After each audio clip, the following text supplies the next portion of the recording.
base de données n'existerait pas, en tout cas serait carrément inutile si on n'avait pas une interface pour pouvoir entrer les données, pour pouvoir parfois les consulter, pour pouvoir visualiser les informations qui sont dans les différentes tables de notre base de données. Donc, on va apprendre ensemble dans cette vidéo comment effectuer ou comment créer des formulaires d'entrée de données. Alors, on va dans cette vidéo-là faire un formulaire très simple, un seul formulaire sur une seule table. On va réserver la création de formulaires plus complexes pour un petit peu plus tard. Alors, pour les formulaires d'entrée de données, vous devez savoir que, je vais vous montrer comment avec Access dans un instant, mais vous devez savoir que on peut aller chercher certains onglets de la fenêtre propriété et on va devoir un peu définir qu'est-ce qu'il y a dans chacun d'eux. Alors, on a un onglet qui s'appelle Format, un onglet qui s'appelle Données, un onglet Événements, un onglet Autres et un onglet Tout qui, en fait, résume l'ensemble de tous les onglets précédents. Le format, lui, a ce qui a rapport à l'apparence. Alors, tout ce qui est visuel. Alors, je vais faire un œil à côté là, avec des cils. Désolé, je ne suis pas très bon en fait moins dessin. Ensuite de ça, la propriété de données, c'est ce qui a rapport aux données sources. Pour les formulaires qu'on va faire présentement, on ne les utilisera pas vraiment.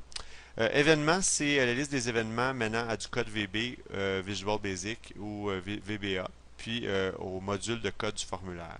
Alors, c'est ce qui va ressembler le plus à la programmation. Ça va être très, très utile de faire appel à des listes d'événements liés à notre formulaire. Ça va nous permettre d'automatiser une tonne de choses pour réduire le nombre d'opérations que va devoir effectuer un utilisateur pour utiliser efficacement la base de données. Encore une fois, dans cet exemple-là, on ne les verra pas. Et autres, bien évidemment, c'est les propriétés qui ne rentrent pas dans aucun des onglets précédents. Alors, on va regarder un petit peu qu'est-ce que ça dit du côté de notre base de données. Alors, nous avions une table qui était ouverte. Ça va être important dans le cas du formulaire qu'on va créer de fermer toutes les tables. Alors, on a une base de données très simple avec une seule table qui s'appelle TBL employé.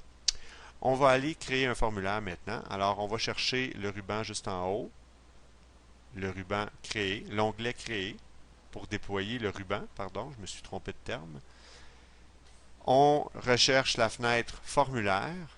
On a plein de boutons, là, assistant de formulaire, formulaire automatique. Nous, on va utiliser plus une méthode très manuelle en appuyant sur le bouton création de formulaire et on rentre en mode création de formulaire.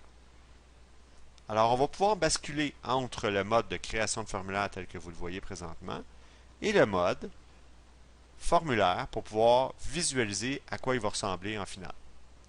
Alors, juste avant de pouvoir basculer, ben, on va devoir peut-être enregistrer notre formulaire. Alors, si on appuie sur le bouton enregistrer, on est appelé à rentrer le nom de formulaire. Et un formulaire, ça s'écrit toujours, toujours, toujours. En fait, ça se nomme toujours en respectant la convention suivante, c'est-à-dire les lettres F, R, M. Vous pouvez mettre une barre de soulignement ou pas et le nom le nom du formulaire en soi. Donc ici, ça va être un formulaire pour les employés, FRM, E majuscule M P L. Je pourrais aussi accepter FRM, barre de soulignement E M P L écrit comme ça. Alors, on va nommer le formulaire, FRM pour form, EMPL. Bon, je vais l'écrire au long, là, FRM employé, étant donné que j'ai utilisé la table employé. Alors, c'est le formulaire qui va être lié à notre table employé, très simple. On va faire OK. Alors, notre formulaire est vide pour l'instant. On va basculer en mode de création pour regarder un petit peu les propriétés du formulaire. Alors, on clique droit dans un endroit vide du formulaire pour aller chercher propriétés du formulaire. La feuille de propriété est peut faire peur. C'est les onglets dont je vous faisais part tantôt. Alors ici, vous avez les différents onglets là, de format, données, événements, autres et toutes. Alors, il ne faut pas se laisser impressionner par ça. On va commencer par changer la légende. Alors, lorsque vous allez changer la légende, ça va changer invariablement le titre dans l'onglet ici. Alors, on ne veut pas nécessairement avoir FRM employé dans le titre de l'onglet. C'est pour ça qu'on va le modifier. Alors, légende, on va l'appeler, disons, employé, tout simplement. On va être un petit peu plate, là. Employé de l'entreprise, juste pour vous montrer qu'est-ce que ça peut faire une légende. Dès qu'on enregistre notre formulaire et qu'on passe en mode formulaire, on va voir que l'onglet ici a changé de nom, puis ça s'appelle employé de l'entreprise. On revient en mode formulaire. Pardon, on revient en mode création, bien sûr. C'est ça. Alors ça, c'était la première chose qu'on va regarder. La deuxième chose qu'on va regarder, ça va être un petit peu difficile de voir le lien tout de suite, mais on pourrait avoir un affichage par défaut qui va être soit formulaire unique, formulaire continu, feuille de données, tableau croisé dynamique, graphique croisé dynamique comme dans Excel ou formulaire double affichage. Alors nous, on va utiliser formulaire unique pour l'instant, c'est-à-dire que on va avoir un enregistrement par page. Formulaire continu, c'est qu'on va avoir tous les enregistrements en ligne les uns à la suite des autres. Pour un formulaire d'employé, ben, on va plutôt préférer un formulaire unique pour l'instant. On va voir que formulaire continu pourrait être intéressant pour avoir une liste de paye, par exemple, ou une liste d'objets dans une facture, ça pourrait être très pertinent. Alors, on sélectionne formulaire unique pour l'instant. Ensuite de ça, il y a plein d'items liés au formulaire au niveau de son format, dont une image qu'on pourrait mettre en arrière-plan, sa caractéristique, sa largeur du formulaire, le fait qu'il est auto-centré ou pas. Bon, toutes des informations qu'on pourrait s'amuser à modifier. Nous, on va se questionner ou on va s'attarder plutôt sur certains aspects. Le premier, c'est qu'on va parler du sélecteur de données. Alors, le sélecteur de données, c'est lui qui va pouvoir afficher, en fait, faire des modifications, sélectionner des enregistrements dans le cas d'un formulaire continu. Alors, comme nous, on utilise un formulaire unique, mais le sélecteur de données n'est pas utile. Donc, on va retirer l'espace qu'il prend. Il prend un petit espace à gauche, là. Fait qu'on va enlever le sélecteur de données. Juste un petit instant, je ne le vois même plus. Afficher le sélecteur. Oh, mais non.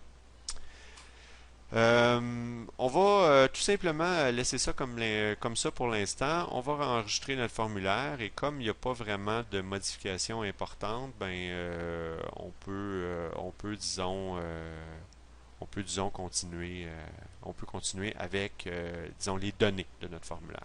On pourra revenir aux feuilles de propriétés un petit peu plus tard. Pour ajouter des données à notre formulaire ou des champs, ben on peut appuyer sur le bouton ici, ajouter des champs existants. Et la liste des champs va apparaître. En fait, on va pouvoir afficher toutes les tables de notre base de données. Ici, on a la table d'employés. On clique sur le plus et on va chercher tous les champs qu'on a de besoin. Alors, on peut en sélectionner plus d'un si on veut. Ou on peut sélectionner un à la fois, tout simplement. Alors, si je prends ma table et je l'envoie là, ça ne marche pas. Donc, je dois prendre le PK. Je dois l'envoyer ici. Ensuite, je prends le nom de l'employé. Je peux l'envoyer là. Je peux essayer avec Shift peut-être. Oui. Donc en appuyant sur le bouton Shift, je suis capable de sélectionner plusieurs objets et de les envoyer dans mon formulaire. Alors une fois que j'ai envoyé tous mes objets dans le formulaire, je vais m'attarder pour pouvoir vous montrer un petit peu comment se comporte ce formulaire-là au niveau de la mise en page. Alors on sélectionne nos champs. On vient placer notre souris sur un des coins qui est en jaune pour pouvoir modifier le tout. J'ai tout simplement à faire à entourer les champs que j'ai besoin de modifier puis à déplacer. On va regarder plus particulièrement l'APK ici. L'APK, c'est un champ qui est un peu particulier que je ne veux pas nécessairement voir. À ce moment-là, ce que je vais faire, c'est que je vais faire en sorte qu'il disparaisse, qu'il ne soit pas visible. Alors, si je clique droit sur mon champ, je ne sais pas si vous le voyez. Oui, je crois que c'est en bas complètement de l'écran. Vous avez quelque chose comme propriété. Je crois que vous ne le voyez pas. Propriété. Alors, dans les propriétés, c'est vraiment les propriétés de PK employé. Si vous voyez ici, là, vous avez tous les trucs là, qui constituent votre formulaire. Donc là, on est dans les propriétés du champ PK employé et on peut le mettre non visible. Le fait de le faire non visible, ça fait en sorte qu'au niveau de la configuration puis puis de la programmation, on va être capable d'avoir accès à cet objet-là dans notre formulaire si on en a besoin, ce qui est très important parce que c'est la clé primaire. On en a besoin pour l'indexation, certains accès, certains liens, mais en même temps, on ne veut pas l'avoir, on veut pas qu'elle soit dans nos jambes. Donc, on la rend non visible. Je peux fermer la feuille de propriété en ce qui concerne l'APK. Je peux même la placer ici en bas, il n'y a pas de problème. Numéro d'employé. Vous voyez ici le numéro d'employé, on ne voit pas l'étiquette au complet. Pour pouvoir tasser une des deux cases, je prends le petit bouton gris comme ça, puis je viens tasser la case de cette façon-là. Même chose pour le numéro d'employé, je peux le déplacer à ma guise, en haut, en bas, je peux le placer comme ça. C'est comme vous voulez. Je peux placer mon champ, puis le nom de mon champ d'égale largeur. Je pourrais décider de prendre tout ça ici, puis d'appuyer juste sur le bouton gris pour tasser certaines choses ici. Et là, je pourrais décider d'avoir tous ces champs-là alignés sur la boîte nom qui est là, en cliquant droit et en cliquant sur aligner à droite. Et là, je vais avoir tous mes champs qui sont alignés. Donc, ça me permet de travailler un petit peu de mise en page intéressante sur mon formulaire. Une fois que la mise en page est à votre goût, vous pourriez aussi modifier la façon dont se comporte le texte ici. Donc, nom de famille, on pourrait aller dans Format, puis modifier, le mettre en gras, avec agrandir le font tout simplement. On pourrait aussi modifier l'image d'arrière-plan, on pourrait changer plein de choses, là, évidemment. On peut placer une étiquette qui va pouvoir être un peu comme le titre de notre formulaire. Alors, on va l'appeler les employés. Cette étiquette-là est accessible à partir du bouton juste ici. Les employés, on va le mettre un petit peu plus gros. Donc, dans le format, on va le mettre grosseur 20 en gras et on va changer la police, disons, pour Arial Black. Alors, vous ferez une recherche de style un petit peu plus évoluée que celle que je fais présentement pour jusqu'à temps que vous soyez satisfait, là, si on veut, du résultat final. Alors, je monte ça un peu. Ça ici, je vais descendre ça là. Comme ça. Donc, je fais un genre de petit formulaire très simple. L'APK, je vais la basculer en bas pour pouvoir rapetisser mon formulaire de cette manière-là. Je peux changer la couleur de fond d'écran. Donc, je clique dans le fond ici. Je fais couleur d'arrière-plan. Je peux changer la couleur de mon formulaire. C'est peut-être un petit peu trop foncé. Là, je vais choisir quelque chose de plus pâle de cette façon-là. En tout temps, je peux regarder en enregistrant. Je peux regarder à quoi ça ressemble en basculant en mode de formulaire juste ici. Alors, mon formulaire ressemble à ça. Alors, on voit que les informations que j'ai marquées dans le premier, la première ligne sont là. J'ai mon numéro d'employé, j'ai Bob l'éponge carré qui est là, qui existe. Et je pourrais utiliser les boutons de contrôle qui sont juste en bas ici pour aller au nouvel enregistrement, puis créer un nouvel employé dont le numéro d'employé va être 4578. Le nom de famille va être modèle. Le prénom, ça va être employé. Pour employé modèle, numéro d'assurance 1. Et on voit que mes champs réagissent exactement au masque de saisie, au format, date de naissance 1925, 0101. Ça fonctionne bien. J'ai une liste déroulante pour le sexe. Pour l'état civil aussi, j'ai une liste déroulante. Le code postal, bon, etc., etc. On est capable de remplir les informations sur nos employés. On pourrait modifier notre formulaire pour lui ajouter aussi certains boutons de navigation qui seraient beaucoup plus efficaces que les boutons de navigation qu'on retrouve en bas, qui sont juste là, qui sont tout petits puis non visibles pour la majorité de nos utilisateurs. Alors, on va aller chercher ensemble des boutons de navigation pour pouvoir améliorer l'interface.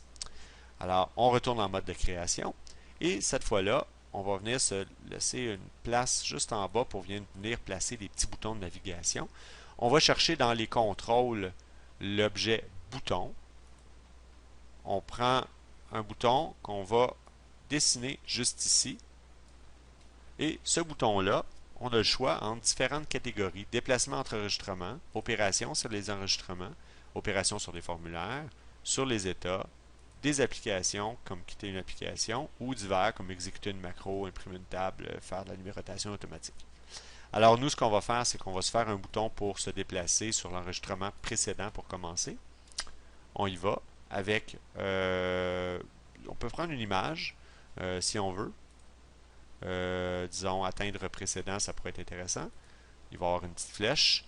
La commande 15, c'est plus ou moins intéressant, donc on va l'appeler BTN pour bouton, CMD pour commande, bouton de commande, précédent, précédent, comme ça. On va pouvoir y référer plus tard par la suite. Et on fait terminer, et on a un bouton précédent. Juste à côté, on va s'en mettre un autre. Vous aurez deviné qu'on va faire un bouton suivant, donc déplacement, enregistrement suivant, atteindre suivant, BTN, commande, suivant, pour identifier mon bouton correctement. Et là, ben, j'ai mes deux boutons de navigation, précédent et suivant. Je pourrais faire un bouton pour un nouvel employé, tout simplement. Clac, un bouton pour le nouvel employé. Puis là, ben, opération sur les enregistrements. Je vais ajouter un nouvel enregistrement. Puis là, je vais mettre du texte cette fois-là. Puis je vais marquer nouvel employé. Bouton. Un bouton de commande. Nouveau employé. Terminé. Et voilà, donc j'ai trois boutons de base. Je pourrais en ajouter d'autres, là, disons, opération sur le formulaire, puis je pourrais fermer le formulaire tout simplement, avec le texte uniquement fermé. Bouton CMD, fermer, formulaire. Et voilà. Donc on pourrait mettre fermé ici en bas à droite. Alors, on va regarder un petit peu si ça fonctionne. On enregistre et on va en affichage mode formulaire. Et oui, on est capable de se promener entre les différents enregistrements et de créer tout de suite un nouvel employé et même de fermer le formulaire. Alors, évidemment, on peut s'amuser à modifier de façon assez substantielle la facture visuelle de notre formulaire. Il ne faut pas négliger non plus la manière dont on va présenter l'information. Vous pouvez en tout temps séparer les étiquettes des champs. Alors par défaut, lorsqu'on prend un champ, l'étiquette suit bien sûr, mais on pourrait se passer d'une étiquette sans problème en cliquant droit dessus puis en faisant supprimer. Par exemple, si on ne voudrait pas avoir le numéro d'assurance sociale, l'étiquette, on n'en a pas de besoin, mais le champ est toujours là. On pourra le placer ici, puis il n'y aurait pas de problème. Bon, c'est plus ou moins pertinent, là, mais disons qu'on peut le faire. On peut aussi modifier l'espace entre les différents champs en sélectionnant tous nos champs comme ça. Et donc, quand on en a plusieurs de sélectionnés, ou seulement qu'un seul, là, dépendant de ce qu'on veut faire, ben, on peut aller dans les propriétés. Et là, on va être capable d'agir sur les propriétés de format de plusieurs items à la fois. Alors, par exemple, si on voudrait travailler sur la marge supérieure et inférieure de ces items-là, on pourrait dire 0,2 cm de marge supérieure pour toute la gang. Et là, on verrait qu'il pourrait avoir une marge supérieure qui s'inscrit de façon automatique. Alors, je vais le laisser à 0 pour l'instant. On pourrait avoir la couleur du texte qu'on modifie, le fait qu'il est souligné, l'épaisseur de la police, l'apparence, la couleur de la bordure. L'épaisseur de la bordure, si elle ne nous plaît pas, on peut tout simplement ne pas en mettre. Tout simplement. Là. Donc, transparent au niveau de la bordure. Puis à ce moment-là, ben, il n'y en aura plus de bordure. Alors, on peut voir qu'il y a certaines différences au niveau de la facture visuelle de notre formulaire. Donc, on a ajouté des boutons, on a fait la modification au niveau de la mise en forme. À ce moment-là, une dernière petite chose, peut-être, lorsqu'on va se déplacer entre les champs, on va essayer d'éviter que l'utilisateur se serve de la souris pour favoriser la touche Tab. Alors, la touche Tab va me permettre de me promener entre les champs. Maintenant, je voudrais modifier l'ordre de ces champs-là. Alors, comment est-ce que je vais faire pour modifier l'ordre de ces champs-là? Tout simplement, je vais vous expliquer un peu ce que je veux avoir en finale là, avant de le faire. J'aimerais ça qu'en premier, ça soit le numéro d'employé, le nom, le prénom, 4, puis que je veux pas qu'on passe tout de suite au numéro d'assurance sociale, je veux qu'à la fin, on passe au numéro d'assurance sociale. Ok, disons que c'est ça que je veux avoir en finale. Alors, je vais vous montrer comment on peut modifier ces choses-là. Alors, on va toujours en mode de création et on peut fermer les feuilles de propriété. On va chercher ce qu'on appelle l'ordre de tabulation. Et l'ordre de tabulation peut être modifié. Alors ici, on a la PK en premier, le nom, le numéro d'employé, le nom, le prénom. Alors nom et prénom, c'est intéressant, sauf que NAS, je ne le veux pas tout de suite. Alors je pourrais prendre NAS puis venir le placer beaucoup plus bas, soit tout de suite après bonus taux. Alors ça me permet de modifier, si on veut, l'ordre de tabulation des différents champs, ce qui est beaucoup plus intéressant en général. Si je regarde un petit peu ce que ça fait, quand je fais Tab, à ce moment-là, je me promène directement à la date de naissance, puis après le pourcentage bonus, mais ça va retomber au numéro d'assurance sociale, ce que je voulais. Alors, dépendant comment les employés travaillent, comment l'entreprise veut sa base de données, mais il va falloir ajuster le formulaire de façon à ce qu'il réponde aux critères qu'on dit ergonomiques, c'est-à-dire qu'on va devoir s'assurer que notre formulaire soit facile à utiliser en plaçant les champs dans la bonne manière, en jouant avec la police, les couleurs, les tons, de façon à rendre ça agréable pour l'œil, etc. Ça fait le tour des différentes choses qu'il fallait voir au niveau des formulaires dans d'autres vidéos, mais on va voir la création de formulaires d'ouverture, puis la création de formulaires et de sous-formulaires aussi pour présenter l'information de façon beaucoup plus complexe.